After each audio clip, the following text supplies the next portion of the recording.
यहाँ क्या क्या सुविधा दे रहे हैं बच्चों को? हम अपने यहाँ बच्चों को सारी फैकल्टी है, जैसे एक में नमाज़ पढ़ाने, बाकी जो 5 वक्त का नमाज एवरीडे होती है वो हमारे यहाँ कैंपस में होती है। हमारे यहाँ सर नेपाल के भी बच्चे हैं, नेपाल के बिहार के भी बच्चे हैं। हाँ। हमारे यहाँ गर्ल्स बॉयज़ दोनों हॉस्टल अलग अलग हैं। कितना है सर गर्ल्स और कितना है बॉयज? हमारे अधिकतर लोग इधर क्यों आ रहे हैं आपका विद्यालय में? आखिर उसका उद्देश्य क्या है? मेरे अंदर एक खासियत है और हमने अपने बच्चों के अंदर भी डाल रखा है कि हम लोग किसी भी प्रकार का कोई भेदभाव नहीं रखते। हम लोग आपस में मिलकर बस एक ही एम लेकर चलते हैं। इन दिनों एक चर्चा का विषय बना हुआ है कि बच्चों को जो है संस्कार नहीं मिल पा रहा। विद्यालय में तो जा रहे हैं, विद्यालय में पढ़ाई हो रहा है, लेकिन जो गार्जियन से रिक्वेस्ट करूंगा कि आप किसी भी हॉस्टल जाएं तो आप खाना पीना, लेटरिन रूम या फिर कंपाउंड, इन चीज़ों को बाद में देखें। 2 स्कूल ऐसे हैं जिनके डायरेक्टर मुस्लिम हैं, लेकिन उनके वहाँ पर जितने मुस्लिम बच्चे नहीं हैं उनसे ज़्यादा मुस्लिम बच्चे मेरे हॉस्टल में हैं। क्या नाम है बाबू? मेरा नाम रिजवान आलम है। कैसा लग रहा है यहाँ पढ़ाई करते हो? कैसा लग रहा है? दिल लग रहा है यहाँ जी कि पढ़ाई हो रहा है, आपको मिल रहा है? जी। क्या नाम है बाबू? मोहम्मद नवाज आलम, घर धुमगर महादेव कॉल। आपका अब्बा का नाम? मोहम्मद माजुद्दीन। यहाँ जो आप लोग पढ़ाई कर रहे हैं कैसा महसूस हो रहा है? यहाँ पढ़ने में बहुत ही अच्छा महसूस हो रहा है। कोई दिक्कत तो नहीं ना है? नहीं रहने सहने, खाने पीने, ये वो पढ़ाई में नहीं, इसमें कोई चीज़ नहीं। दिक्कत नहीं ना है? क्या नाम है बाबू? जीतन कुमार महतो। जीतन कुमार महतो। कैसा महसूस करते हो? ये देख रहे हैं बड़ा ट्रॉफी लेके हाथ में खड़े हो आप, ये क्या है? ये क्रिकेट जीते ना, क्रिकेट गेम। क्रिकेट में जीते हो जी। और खुशी मिला है जी, बहुत। और ये विद्यालय में कैसा लग रहा है आपको? बहुत अच्छा लग रहा है। बहुत अच्छा जी। क्या नाम है वो आपका? MD हाली। घर पिपरा बिजवाड़ खड़ी। कैसा लग रहा है यहाँ? बहुत ही अच्छा लग रहा है यहाँ पे। बहुत ही अच्छा लग रहा है जी। किसी तरह का दिक्कत नहीं ना है? नहीं सर, कोई तरह का दिक्कत नहीं है यहाँ पे। आपका नाम बाबू? सुमित कुमार यादव। कैसा महसूस हो रहा है यहाँ? पढ़ाई उड़ाई ठीक ठाक आप लोग को मिल रहा है? जी सर। किसी तरह का दिक्कत है? नहीं। खुशी महसूस हो रहा है? जी। क्या कहिएगा और बच्चे को? आप लोग यहाँ पढ़ रहे हैं तो और भी बच्चे बहुत जगह होंगे, तो उन लोग को क्या संदेश दीजिएगा? कुछ संदेश दीजिएगा, कुछ कहिएगा? हम ये समझेंगे कि कहीं भी पढ़ो अच्छे से मन लगे। कहीं भी पढ़ो अच्छे मन लगा पढ़ो, बहुत अच्छी बात कही है। क्या नाम है बाबू? अब्दुल रहमान। कहाँ घर हुआ? धुमगर माधवपुर। अब्बा का नाम क्या हुआ? MD फिरोजा। कैसा महसूस करते हो यहाँ पढ़ाई में? बहुत ही अच्छा। बहुत ही अच्छा लगता है। तो यहाँ आपका शायद अब्बा शायद मुखिया हैं क्या? थे? अभी नहीं। अभी नहीं है। तो आप तो यहाँ पढ़ रहे हैं, आपको तो बड़े हॉस्टल में जाना चाहिए। एक जनप्रतिनिधि का आप बच्चा है, रह चुके हैं, तो मुखिया जी का, तो आप यहाँ कैसा महसूस कर रहे हैं? यहाँ पढ़ाई अच्छा होते हैं और अच्छे से मन लगा के पढ़ाते हैं, मिलजुल के मास्टर साहब से पढ़ाते हैं, इसलिए हमको अच्छा लगता है। आप लोग जो नमाज उवाज भी पढ़ते हैं, यहाँ मिलने नमाज पढ़ने का सुविधा आप लोग को है उपलब्ध? हाँ। है ना? जुम्मा उम्मा भी पढ़ते हैं? जुम्मा मस्जिद पढ़ने का। और क्या क्या यहाँ पढ़ाई होता है आप लोग का? और भी से होता है, और हिंदी, मैथ, SSC, साइंस। अच्छा, उर्दू में यहाँ पढ़ाई कराता है आपको? बहुत बहुत धन्यवाद।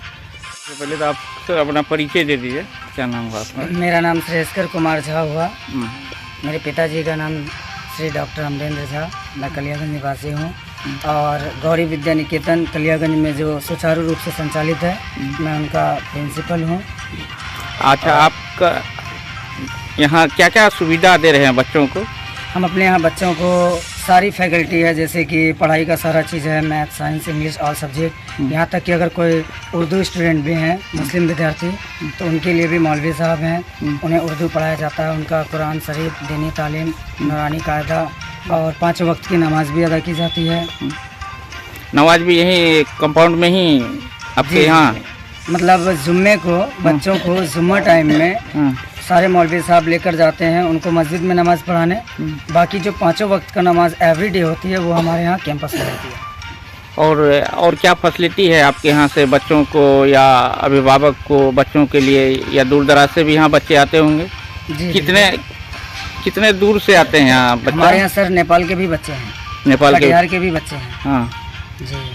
तो उन लोग के लिए यहाँ रहना सहना सारा चीज़ व्यवस्था है, खाना पीना सारा चीज़? हमारे यहाँ गर्ल्स बॉयज़ दोनों हॉस्टल अलग अलग हैं। कितना है सर गर्ल्स और कितना है बॉयज़? हमारे पास लगभग 60+ गर्ल्स हैं, जिसमें नर्सरी से इंटर तक की बच्चियाँ हैं।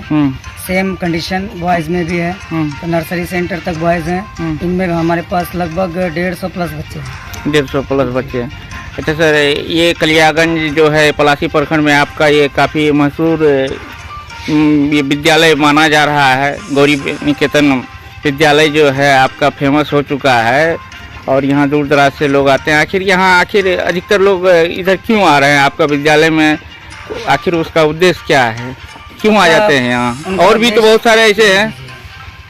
ऐसा है ना, जैसे कि हमारे यहाँ सबसे बड़ी बात क्या है सर कि मेरे अंदर एक खासियत है और हमने अपने बच्चों के अंदर भी डाल रखा है कि हम लोग किसी भी प्रकार का कोई भेदभाव नहीं रखते हैं। हम लोग आपस में मिलकर बस एक ही एम लेकर चलते हैं कि हमें शिक्षित होना है, हमें शिक्षा प्राप्त करना, अच्छा ज्ञान लेना है और एक अच्छा संदेश देना है, जिस कारण से हमारे बच्चों को और हमारे शिक्षकों को देखकर अभिभावक आकर्षित होते हैं। अच्छा सर, और एक चीज़ आपसे इन दिनों एक चर्चा का विषय बना हुआ है कि बच्चों को जो है संस्कार नहीं मिल पा रहा। विद्यालय में तो जा रहे हैं, विद्यालय में पढ़ाई हो रहा है, लेकिन जो संस्कार होना चाहिए बच्चों का गार्जियन के प्रति या बड़ों के प्रति, छोटों के प्रति, ये आजकल जो है बहुत कम देखने को मिल रहा है। तो आपके विद्यालय में क्या आप संस्कार के प्रति क्या कहेंगे या क्या? वैसे तो सर देखिए, संस्कार जो रियलिटी है वो संस्कार विद्यालय में नहीं बल्कि गार्जियन अभिभावक के द्वारा मिलता है।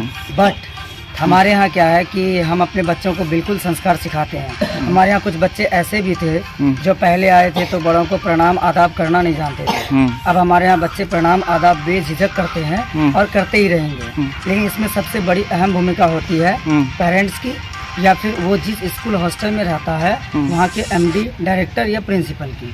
तो हमारे अंदर या हमारे बच्चों के अंदर ऐसा कुछ नहीं है। हम सभी काफ़ी संस्कार को मेंटेन करते हैं, डिसिप्लिन को मेंटेन करते हैं।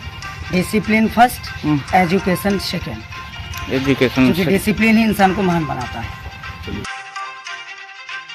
डिसिप्लिन आपके अंदर आ गई तो एजुकेशन खुद ब खुद आपके उसके पीछे आता रहेगा।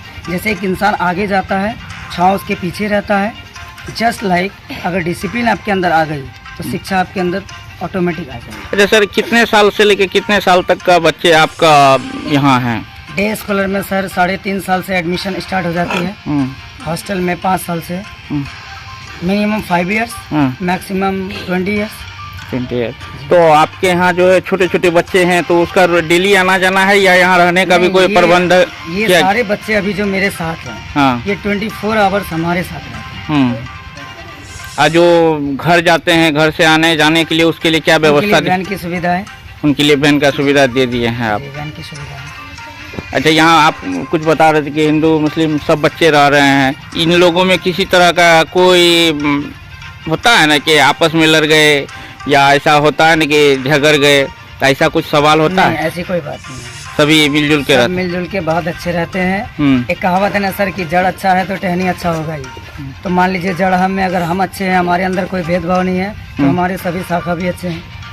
अच्छा, क्या संदेश देना चाहिएगा आप क्षेत्र में? आप अररिया जिला के पलासी प्रखंड में हैं।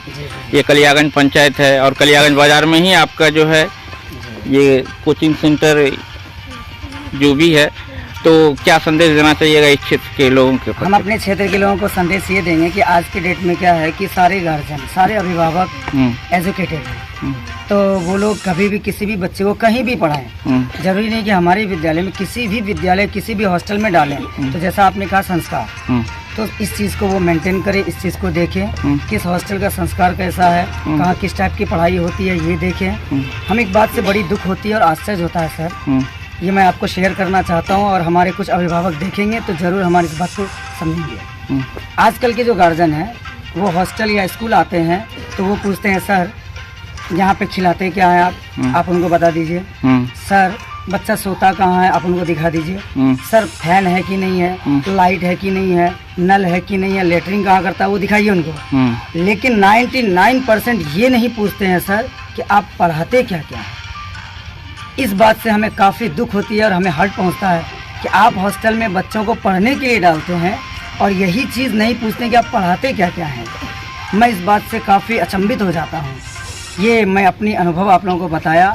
मैं गार्जियन से रिक्वेस्ट करूंगा कि आप किसी भी हॉस्टल जाएं तो आप खाना पीना, लेटरिन रूम या फिर कंपाउंड, इन चीज़ों को बाद में देखें। आप पहले देखें कि आप पढ़ाते क्या हैं और किस टेक्निक से पढ़ाते हैं, आप बच्चों को क्या सिखाते हैं, फिर बाद में इन सब चीज़ों को देखें। अच्छा, आपके यहाँ कितना शिक्षक शिक्षिका हैं? हमारे यहाँ एबव आपको 16 यानी 16 टीचर्स हैं। उनमें लगभग आपको 5-6 मैम हैं, बाकी जेंट्स टीचर हैं। उसमें मुस्लिम भी समुदाय के हैं, वो सब चीज़ पढ़ाते हैं? जी, सब कुछ। हमारे यहाँ बच्चे भी जितने हैं सर, मैंने बताया था कि 350 प्लस स्टूडेंट हैं। बड़ी हैरत की बात है कि हमारे क्षेत्र में 2 स्कूल ऐसे हैं जिनके डायरेक्टर मुस्लिम हैं, लेकिन उनके वहाँ पर जितने मुस्लिम बच्चे नहीं हैं, उनसे ज़्यादा मुस्लिम बच्चे मेरे हॉस्टल में हैं सर। इस बात से हमें काफ़ी खुशी है।